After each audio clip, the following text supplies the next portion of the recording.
Котельную мощностью 2,5 мегаватт запустили в селе Тихтюр Мегино-Кангаласского района. Этот объект превосходит своей мощностью другие агрегаты, построенные за последние годы. Артур Старостин подробнее о новой котельной и ее значении. Теперь в населенном пункте Тихтюр в работе 2 квартальных котельных. В прошлом году к теплу было подключено 35 частных домов.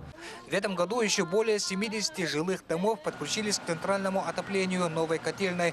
Подключением и нововведением теплоносителя занимается общество с ограниченной ответственностью «Армон».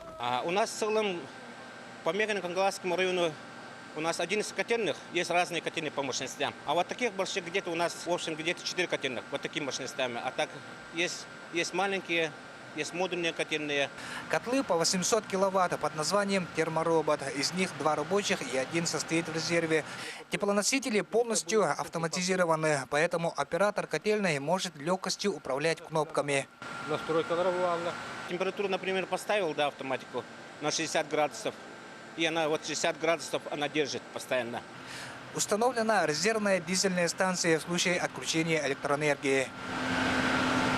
Большая часть населенного пункта обеспечены теплом. Жители микрорайона Чаран до недавнего времени пользовались печным отоплением. И теперь им не нужно будет переживать за отопление частного дома и заготовку дров на зиму. Живем вот в экстремальных условиях, и тепло, благоустройство в домах должно было быть и раньше. Но вот только в 21 веке в нашем поселке вот потихонечку вводится тепло по всем микрорайонам. Осталось только вот старый микрорайон, основа нашего поселка, который находится внизу, там, низине.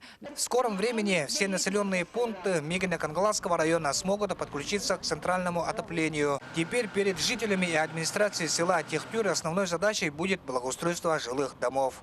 Артур Старостин, Мегино-Кангаласский район.